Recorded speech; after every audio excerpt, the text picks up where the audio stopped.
Começa agora na Jovem Pan. Camisa 10. Informação e opinião. Você joga no nosso time. Camisa 10.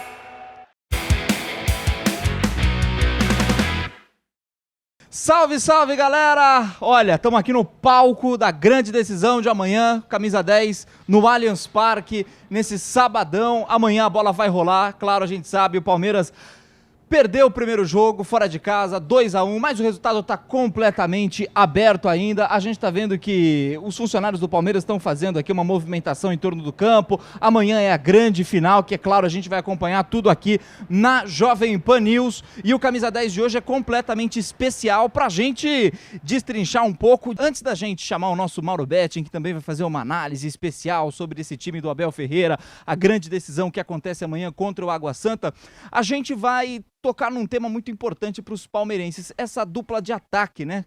O Endrick, que no jogo passado entrou e fez o gol e conseguiu aí dar um respiro para o Palmeiras. O nosso Pedro Henrique Speber conta um pouquinho como é que tá essa briga no ataque do Palmeiras e esse trabalho todo que vai ter o professor Abel Ferreira para escalar o time para o jogo de amanhã que vai acontecer aqui no Allianz Parque. O que você fazia aos 16 anos? Geralmente, nesta idade, começamos a pensar no nosso futuro educacional e profissional. Nossos pais perguntam, e aí filho, o que vai fazer de faculdade? Para Endrick, atacante do Verdão, essa já virou uma pergunta retórica. A história de Endrick é conhecida e talvez você já deva saber de cabo a rabo. Destaque jamais visto nas categorias de base, interesse de gigantes europeus e venda com valor astronômico para um adolescente. 60 milhões de euros pela multa, com bônus que podem chegar até 72 milhões de euros, mais de 400 milhões de reais.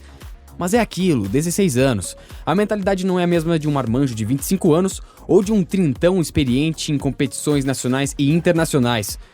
Até o início desta temporada, Endrick teve dificuldades nas primeiras partidas e sofreu com grande pressão por parte da mídia e de torcedores. Não só Endrick sofreu, mas também Abel Ferreira, que chegou a se irritar com a perseguição nas perguntas sobre a joia. Eu não vou responder mais a essa pergunta. Todos os jogos me fazem a pergunta desse jogador. Se quiseres perguntar outra, eu deixo, não queres, pronto. Eu não vou responder mais a essa. É todos os jogos. O agente deles liga-vos para vocês falar todas as conferências nele, individualmente. Tem algum contrato com a gente dele ou todos? Eu estou-vos a dizer, não me façam perguntas. Não há uma santa conferência de imprensa que não me fale desse grande jogador. Todos nós temos que ser criativos. É uma pergunta que me fazem todas as conferências de imprensa. Não vou falar mais sobre isso. Deixa o garoto estar em paz. Endrick terminou seu período de seca no último domingo contra o próprio Água Santa, marcando o gol que empatou o confronto e deu vida ao Palmeiras no jogo. E é aquele ditado, né? Desencanta, a mídia se encanta. E não foi diferente. Até o próprio jornal Marca, um dos principais periódicos da Espanha, se encantou com uma jogada de Endrick contra o Água Santa e denominou ela como jogada maradoniana, em alusão à jogada histórica de Diego Armando Maradona na Copa de 1986 contra a Inglaterra. Em entrevista à revista GQ, Endrick falou nesta semana sobre diversas situações, entre elas a pressão que sofreu no início da temporada. Apesar de jovem na idade, assumiu a responsabilidade de adulto. Abre aspas, preciso seguir trabalhando, que é o que o Abel Ferreira me pede. Sou adulto e igual aos outros jogadores do elenco. Ninguém deve ter dó de mim ou ficar passando a mão na minha cabeça. Fecha aspas. A equipe do Palmeiras é uma das mais bem definidas e o próprio torcedor sabe de cor e salteado a escalação. Apesar disso, no ataque, a inconstância de Endrick e a convocação de Rony, por exemplo, nomes como Breno Lopes, que atuou em 16 dos 17 jogos do Verdão, e Flaco Lopes, que marcou um golaço nesta semana, ganharam oportunidades. Em 2023, somente Dudu não marcou na temporada e soma apenas uma assistência. Rony lidera a artilharia dos atacantes com 6 gols. Além deles, Giovani, outro jovem que ganhou oportunidades, já possui gol e passes para gols na temporada. Rafael Navarro e Flaco Lopes foram jogadores que menos atuaram na temporada, mas já foram às redes para o Alviverde. Ainda é uma incógnita quem iniciará a partida deste domingo. No confronto de ida, Breno Lopes começou o jogo como titular em Diadema. No decorrer, a gente já sabe, Endrick entrou e decidiu. Mas, e para o jogo que decidirá o título, quem começará? Bem, Abel Ferreira tem opções de sobra para decidir, seja com outro centroavante de origem para utilizar Rony nas pontas, ou outro ponteiro, como Breno ou Endrick. O resultado ou quem decidirá o jogo, nem Abel nem o maior vidente saberia nos dizer. A única certeza é que o português terá, no domingo, uma torcida que canta e vibra no estádio e uma linha atacante de raça.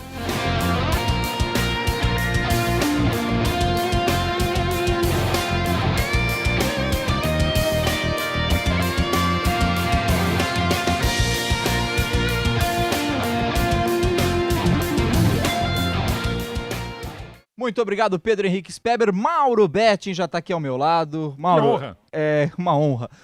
Essa briga, Breno Lopes e Endrick, que o Abel Ferreira vai decidir? É claro que a gente não sabe, mas o que seria melhor para esse Palmeiras pro jogo de amanhã? Palmeiras em desvantagem, mas joga em casa com a força da torcida, com o apoio do torcedor.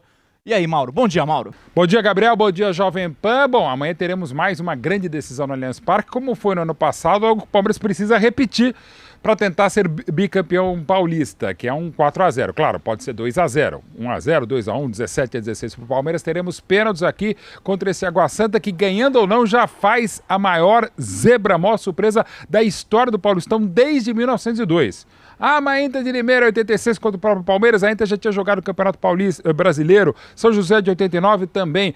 Lógico, era inesperado o Bragantino e o Novo Horizontino, mas o Bragantino do Luxemburgo e do Mauro Silva já estava na Série A do Campeonato Brasileiro. O Novo Horizontino tinha Márcio Santos, tinha Nelson Batista, tinha Paulo Sérgio, que também seria tetracampeão 4 anos depois. Enfim, muitas histórias depois ou anteriores. Como o Água Santa não tem. Agora, quem é que vai para o jogo? Eu acredito que seja o Endrick, que já não foi para La Paz, ficou resguardado, como ele entrou muito bem em Barueri na derrota para o Água Santa. E o Breno Lopes é aquela coisa. Mesmo quando ele for a melhor opção do Palmeiras, o Gabriel tem que fazer o seguinte: Breno Lopes, você começa no banco, dá 10 segundos, você entra, porque ele entra melhor quando aparece a plaquinha e entra o Breno Lopes. Ele desde o início não é a mesma coisa e o Palmeiras vai precisar do Endrick, quem sabe do Flaco Lopes e muito mais Palmeiras que faltou a Barueri contra esse Água Santa que vive dias inspirados num clube que há 11 anos ainda era amador. Daqui a pouquinho a gente vai voltar a falar mais de Palmeiras e Água Santa, que jogam amanhã com cobertura total aqui na Jovem Pan. O Nilson César estará aqui nesse estádio para transmitir todos os detalhes no AM, no FM, na rede Jovem Pan News para todo o Brasil. Antes disso, a gente vai fazer um giro rápido pelos outros estaduais também, é muito importante. A bola tá rolando em todos os lugares do Brasil. Amanhã a gente terá aí a definição dos campeões estaduais. E a gente vai começar lá por Minas Gerais. O Pedro Abílio traz informações da decisão que ocorre por lá. Fala, Pedro! Fala, turma, abraço para todo mundo que está acompanhando o Camisa 10 nesse sábado. Amanhã, 4h30 da tarde, a bola vai rolar no Mineirão para Atlético e América, jogo de volta dessa decisão. O Galo tem a vantagem, venceu o primeiro, 3-2. Pode até perder por um gol de diferença, que ainda assim vai ser o campeão mineiro e está buscando o tetracampeonato, né? Está buscando o seu 4º título consecutivo, seria o 48º, é o maior campeão estadual.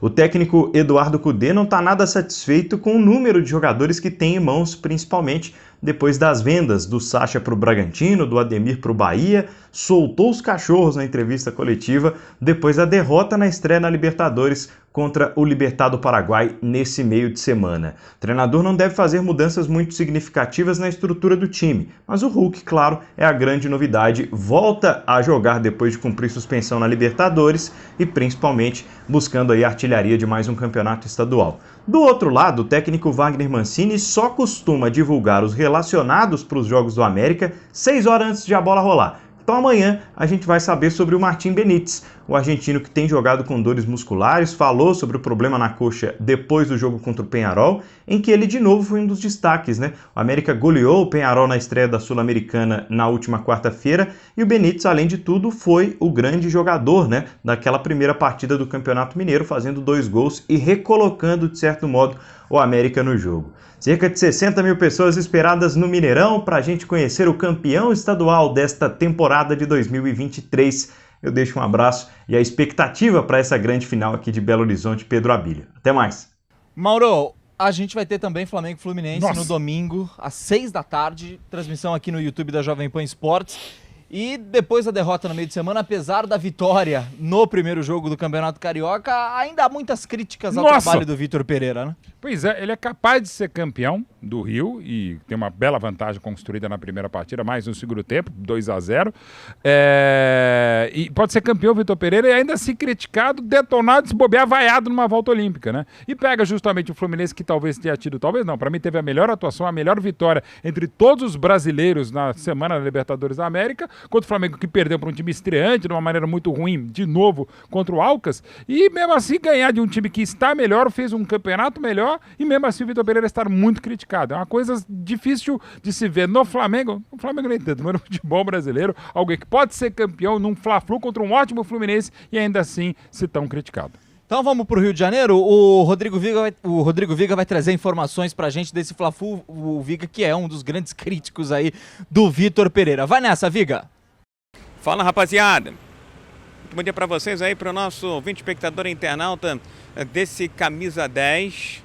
Torcedor do Flamengo trocando ingresso, se preparando para a grande decisão do Campeonato Estadual do Rio de Janeiro, que acontece neste domingo. Tem decisão em São Paulo, Palmeiras e Água Santa. Aqui no Rio de Janeiro, Fluminense e Flamengo, Flamengo e Fluminense. Aqui no Rio, o Flamengo tem uma vantagem de 2-0 construída no primeiro jogo, mas vem de um resultado negativo, derrota para o Alcas por 2-1 na estreia na Libertadores da América. E aí, o torcedor do Flamengo está repleto, cheio de dúvidas e quer saber se o Flamengo, deste domingo, vai ser aquele do segundo tempo contra a equipe do Fluminense, que fez 2 gols, ganhou por 2-0, Ayrton, Lucas e Pedro, se vai ser o Flamengo do primeiro tempo, que era um time com cara de reserva, sem ser muito brilhante, mas foi melhor do que o Alcas, ou vai ser aquela catástrofe apresentada no segundo tempo da estreia da Libertadores, ou no primeiro tempo da final da decisão do campeonato estadual. Significa dizer que o time do Flamengo ainda está longe de ser confiável, há uma enorme desconfiança e um descontentamento também por parte do torcedor do Flamengo, que não tem tanta paciência assim com o técnico Vitor Pereira, como tem a diretoria rubro-negra. Muita gente não quer nem saber se a multa rescisória é de 15, 20, 30 milhões de reais. O fato é que olha para o retrospecto e vê um Flamengo ainda desconstruído, bagunçado, desorganizado dentro de campo e principalmente frágil, vulnerável. Por essas e por outras que eu tenho dito, que acho que o Flamengo, esse ano, bem como o próprio Palmeiras, é menos favorito à conquista da Libertadores da América. E por quê? Porque se no Palmeiras ainda existe a esperança chamada de Abel Ferreira, aqui no Rio de Janeiro o problema tem nome e sobrenome, na avaliação de muitos críticos, torcedores e analistas. Eu assino muita coisa embaixo. Vitor Pereira. Ele chegou para fazer a transição do Dorival Júnior, perdeu tudo que disputou pela frente, Mundial de Clubes, Recopa, Supercopa, estreou mal na Libertadores da América e no Campeonato Estadual do Rio de Janeiro. Qualquer um que se deparou com o Flamengo apresentou dificuldades ao rubro-negro carioca, que tem um esquema tático ainda incompreensível, com 3 zagueiros, uma deficiência no setor de meio campo e um ataque que às vezes carece dessa compactuação de todo o time. O Vitor Pereira usou uma estratégia que não dá nem para entender, né? Entrar com um time misto, quase reserva, na Libertadores da América, porque se ele vence a partida, chega maior, chega grandão para o jogo deste domingo contra o Fluminense, que na prática é mais time do que o Flamengo. Estou falando do elenco, não estou falando do grupo. Como time é mais eficiente que o Flamengo, embora tenha perdido a primeira decisão. Agora, ao fazer essa opção equivocada, ele botar um time misto / reserva na estreia da Libertadores, assumiu um enorme risco e sair com uma derrota da altitude. E foi o que aconteceu. E agora, novamente, está pressionado. Se perder o Campeonato Estadual do Rio de Janeiro, acho que o futuro dele vai ser bem curto, embora a paciência da diretoria seja quilométrica, rapaziada. Mauro, acho que é importante a gente voltar também aqui para Palmeiras e Água Santa. Claro, cobertura total do Clássico amanhã aqui na Jovem Pan. Palmeiras e Água Santa jogam um pouco antes no Campeonato Paulista. E o Palmeiras perdeu nessa semana na estreia do Campeonato da Libertadores da América, derrota para o Bolívar. é um pouco incomum, se tornou incomum ver 2 derrotas seguidas do Palmeiras na mesma 14 semana, né? 14 meses sem isso acontecer, né, Gabriel? E 2 derrotas simplesmente para um time que até então não havia perdido. Perde o primeiro jogo da final para o Água Santa, merecidamente. O time de Diadema venceu. Perde também merecidamente de virada na altitude contra o Bolívar, que não é um mau time. O Palmeiras estava com um time reserva do reserva, né? Praticamente com pouquíssimos titulares. O Breno Lopes, que havia sido em Barueri, e o Gabriel Menino, que deve ser também agora em São Paulo, aqui amanhã, aqui no Allianz Parque, mas é compreensível a derrota na Bolívia e entendo também, Gabriel, que é compreensível ter poupado o elenco, como ele havia feito e fez muito bem naquela campanha 100% no ano passado do Palmeiras na fase de grupos da Libertadores, mas com adendo, ali os adversários eram muito mais frágeis do que os de agora, que tem mais história, o próprio Bolívar, o Barcelona de Guayaquil, o Cerro Porteño, que é um dos times que mais jogaram a Libertadores, não tão bem, não tem nem título nem final, mas enfim, então é normal que você dê uma poupada, o próprio Flamengo fez isso, se deu mal contra o Alcas,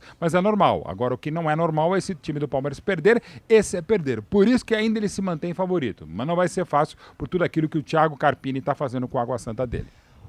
Amanhã a gente pode ter pênaltis aqui também, né? Inclusive, Sim. Tem um dos gols que está bem aqui atrás da gente e o Diogo Mesquita vai trazer as últimas disputas por pênaltis, né, que envolveram o Palmeiras.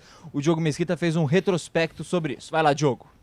São 2 anos e meio de Abel Ferreira no comando do Palmeiras. Nesse período, o clube conquistou o Paulista, a Copa do Brasil, o Brasileiro, a Supercopa do Brasil, a Recopa Sul-Americana e 2 Copas Libertadores da América. Em meio a tantos pontos positivos, existe apenas um negativo: as disputas por pênaltis. Desde que assumiu, o Verdão passou por 6 confrontos nesse estilo, perdeu 5 e venceu apenas 1. A saga começou em fevereiro de 2021, no jogo que valia o 3º lugar do Mundial de Clubes. Contra o egípcio do Al-Ahly, a equipe brasileira abusou dos erros e amargou sua 2ª derrota no torneio, dessa vez nas penalidades. Poucos meses depois, os comandados de Abel teriam 2 decisões em sequência. Dia 11 de abril, diante do Flamengo pela Supercopa do Brasil, e 3 dias depois, pela Recopa Sul-Americana contra o Defensa e Justiça. Contra os cariocas, partida movimentada, 2-2 placar final e penalidades. Os paulistas converteram suas 3 primeiras cobranças, enquanto o rubro-negro acertou apenas uma. O Verdão teve 2 chances para fechar a disputa, porém, viram Luan e Danilo perderem suas chances e darem ao Flamengo a oportunidade de reviver. Gabriel Menino e Mike também não foram às redes. Título para o Flamengo. Pela Recopa, 3-3 no placar agregado, mais uma vez, levou o Alviverde para seu pior pesadelo, a marca da Cal. Foram 2 cobranças ruins para os palmeirenses e mais um título perdido. Tanto contra o Flamengo como contra o Defensa e Justiça, o Palmeiras teve penalidades marcadas e convertidas durante os 90 minutos. Em 2022, foram mais 2 classificações decididas nos pênaltis e o tabu finalmente caiu, mas não antes de mais uma derrota, talvez a pior de todas até aqui. Pelas oitavas de final da Copa do Brasil, o São Paulo conseguiu uma vitória simples no Morumbi. Em casa, o Palmeiras jogou muito melhor, fez os 2 gols que precisava, mas no final sofreu 1.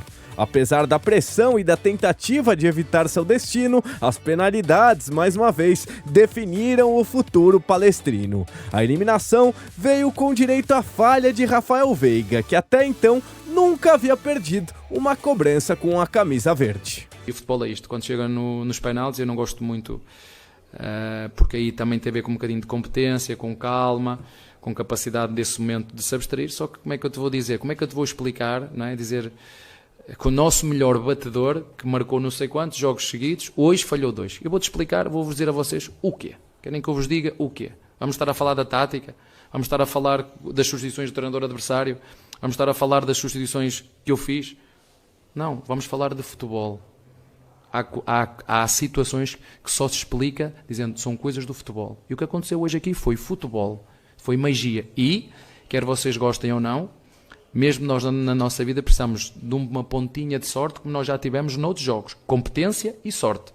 Após 5 disputas, 31 cobranças com 16 acertos e 15 erros, aproveitamento pouco superior a 50%, o Palmeiras de Abel Ferreira finalmente superou seu maior fantasma. A redenção veio nas quartas de final da Copa Libertadores da América de 2022. O adversário era o Atlético Mineiro. Após ótimo primeiro jogo, um 2-2 lá em Minas, o Verdão decidiria em casa, o que deveria trazer mais tranquilidade. Apenas deveria. Com a expulsão de Danilo ainda no primeiro tempo, a equipe se segurou como pôde. Na segunda etapa, ainda perdeu Gustavo Scarpa e a tática virou 8-0-0. O empate perdurou até o final e nas penalidades finalmente deu Palmeiras, que converteu todas as suas cobranças e venceu a disputa por 6-5. Daqui a pouco, diante do Água Santa, o Palmeiras não quer nem pensar em penalidades. Porém, se acontecer, a equipe de Abel parece ter sentado no divã e já ter resolvido as suas questões psicológicas e emocionais. Mauro, é a chance de ter pênaltis amanhã e, sim, é real. Apesar da derrota por 2-1, a chance é real, né? É real, 1-0. O Água Santa fez a melhor partida dele no Campeonato Paulista, possivelmente na história dele, é o jogo mais importante do clube, não tenha dúvida, insisto, é a maior zebra da história do Paulistão, desde 70, quando a Ponte Preta foi vice-campeão ao lado do próprio Palmeiras e o São Paulo foi campeão paulista, você não tem nada parecido, como a gente falou no começo do programa. E o Água Santa vem bem, o Palmeiras não está tão bem, vem de 2 derrotas, pode recuperar-se como fez brilhantemente ano passado, mas não é garantia, né? Até pela pressão em cima do próprio Hendrick, enfim. Ainda acho que o Palmeiras passa independente dos pênaltis, mas pode passar nos pênaltis e sempre lembrando, e a gente viu também nesse retrospecto, que o fator casa, o fator mandante, torcida 100% e tal, não garante vitória nos pênaltis. É um fato real do futebol. Nem sempre o time da casa consegue superar o adversário nos pênaltis. O Pedro Marques vai falar pra gente do outro lado dessa final, do Água Santa, porque é uma das belas surpresas do Campeonato Paulista, né? Disparado, insisto, da história desde 1902, a história do Paulistão que começou aqui, no antigo Parque Antártica, 12 anos antes da inauguração, da fundação do Palmeiras, 15 anos antes do Palmeiras, inclusive, começar a jogar aqui, e 18 anos antes do Palmeiras comprar a área do Parque Antártico, antigo Palestra Itália. O primeiro jogo da história do futebol paulista aí, brasileiro organizado, foi aqui. O Colégio Mackenzie venceu o Germânia por 2-1, 2 gols do Paulo Baier, um do Zé Roberto. Nilson César estava na reportagem naquele jogo. Então, Pedro Marques traz pra gente o outro lado do clássico aqui, do jogo aqui no Allianz Parque. Muito bom dia para você, Gabriel Dias, para todo mundo ligado aqui no Camisa 10 da Jovem Pan. Tá chegando a hora. É amanhã a grande decisão do Campeonato Paulista e nós vamos falar do visitante. Eu estou aqui do lado de fora, na Rua Palestra Itália. Vamos falar do Água Santa, a sensação desse campeonato. 6ª participação no Campeonato Paulista e a primeira final. Quem não lembra, por exemplo, daquela goleada que o Água Santa aplicou no Palmeiras por 4-1 lá em 2016. É claro que aquele time do Cuca depois viria a ser campeão brasileiro, mas foi um jogo que ficou marcado na história e todo mundo se recorda toda vez que tem Palmeiras e Água Santa.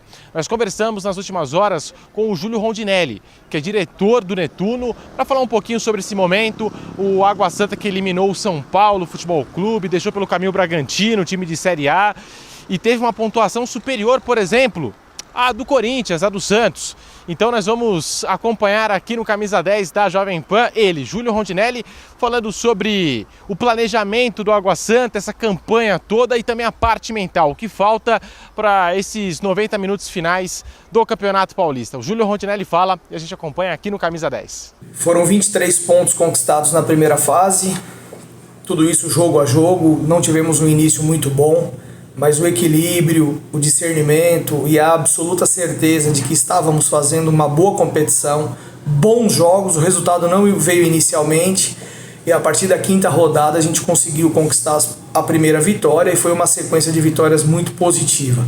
Igualamos a pontuação do São Paulo num grupo onde tinha Mirassol, Guarani e o próprio São Paulo.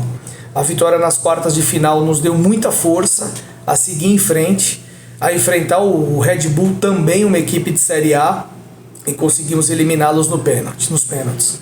A vitória na primeira partida da final, ela demonstra claramente que o Água Santa é uma equipe extremamente concentrada, uma equipe muito bem preparada fisicamente, mentalmente, todos os atletas sabem e praticam os conceitos e a filosofia implantada pelo treinador e pela comissão técnica. A direção continua apoiando o clube e o elenco em todos os aspectos, com boas concentrações, dando liberdade para a gente tomar as melhores decisões. E os próximos 90 minutos com certeza serão os 90 minutos mais importantes da vida do Água Santa. Isso a gente vem repetindo a cada decisão. E não é mais uma decisão, realmente será a decisão. E o Água Santa a gente percebe, né? Um clube muito identificado com a cidade de Diadema, leva o nome da cidade no ônibus e a galera toda engajada lá com o Água Santa. Até sobre isso, o Júlio Rondinelli falou pra gente, né? Da ligação do Água Santa com a cidade de Diadema. A cidade de Diadema, ela vive um momento espetacular. Uma cidade periférica, uma cidade que muitas vezes está nos diários policiais por conta de violência, enfim. Mas nesse momento, a criança, o idoso, o trabalhador, ele está se sentindo muito orgulhoso em poder vestir a camisa do Água Santa, em dizer que é de Diadema, em poder estar decidindo um campeonato paulista. São reportagens sucessivas durante todo esse período. Recebemos visitas ontem de uma escola de crianças de 9, 10 anos. Cada uma dessas crianças entregou uma carta para os jogadores e também para a comissão técnica. Então o engajamento com a comunidade, com a comunidade periférica, ela é muito positiva. O Água Santa sempre abriu seus portões para os visitantes, para os torcedores da região, olharem um treino, estarem acompanhando um jogo. E isso está acontecendo de uma forma muito mais intensa. E temos muita satisfação em poder dar essa alegria ao povo, a todos da cidade com certeza estão muito felizes e apoiando, transferindo aquela energia positiva em cada um dos jogos. A própria cidade, o poder público está organizando um telão na grande praça da cidade para poder que o público tenha acesso e estejam todos juntos acompanhando a partida do próximo domingo. Então, o engajamento é muito positivo, é uma energia muito forte e o Água Santa tem feito jus a toda essa energia, toda essa atenção que tem chamado da sua população. Gabriel Dias, para a gente poder passar a régua aqui no Água Santa, o adversário do Palmeiras surpreendeu o Verdão na Arena Barueri, agora busca também, por que não, surpreender aqui no Allianz Parque. Nós temos uma matéria especial do nosso Rodrigo Serafim com toda a trajetória, a campanha do Água Santa no Campeonato Paulista. Um conto de fadas da vida real. A um empate do título paulista de 2023, a equipe do Água Santa mostra ao futebol do estado um projeto com muito planejamento, tanto fora como também dentro de campo. Nessa edição do Campeonato Paulista, o Água Santa soma 15 partidas, com 8 vitórias, 4 empates e só 3 derrotas, um aproveitamento de 62,2% dos pontos disputados. A equipe igualou em pontos o São Paulo no Grupo B na primeira fase, eliminou o Tricolor nas quartas e despachou o Bragantino nas semifinais, ambos os resultados na fase de mata-mata nos pênaltis. Ponto alto da equipe, a defesa sofreu apenas 11 gols até aqui, mais apenas do que São Paulo, São Bernardo e Palmeiras. Estes números, embora surpreendam até mesmo o técnico da equipe, Thiago Carpini, são fruto de planejamento. Para a montagem da equipe que disputa essa edição do Campeonato Paulista, o Netuno utilizou como laboratório, como base, a Copa Paulista do ano passado, apostando em figuras mais rodadas e experientes nas principais divisões do Campeonato Brasileiro. A fórmula deu certo. Com 35 anos de idade, Bruno Mezenga foi revelado no Flamengo e é o artilheiro do Netuno no Paulistão. São 7 gols, 2 deles na primeira perna da decisão diante do Palmeiras, que chamaram a atenção do Santos, provável destino do jogador. Thiaguinho, embora jovem, tem passagens por Corinthians e Botafogo em 2018 e 2019. O lateral Reginaldo já está fechado com o Juventude para jogar a Série B do Campeonato Brasileiro, enquanto o meia Luan Dias chama a atenção de Corinthians, Santos, Goiás, Coritiba e do futebol chinês. Neste domingo, o Água Santa encerra sua 4ª participação na primeira divisão do Campeonato Paulista. Das 3 anteriores, foi rebaixado nas 2 primeiras e acabou eliminado ainda na primeira fase no ano passado.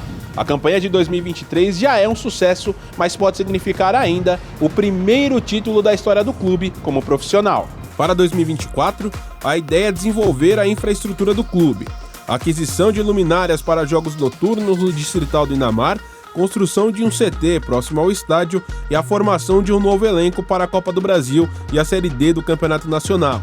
O objetivo, segundo o próprio presidente do clube, Paulo Farias, é alcançar a segunda divisão do Campeonato Brasileiro até o ano de 2026. Se o Netune escreverá uma das páginas mais inacreditáveis da história do futebol brasileiro, só saberemos amanhã. Mas o que já dá para cravar é que o Água Santa, como poucos clubes no futebol brasileiro, sabe o caminho que está trilhando.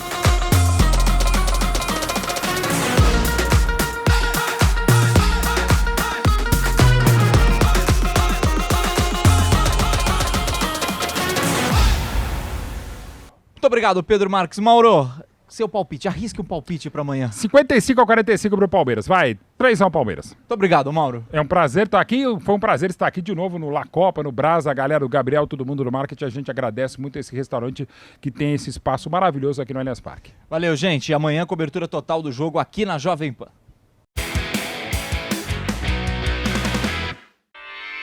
Realização Jovem Pan News.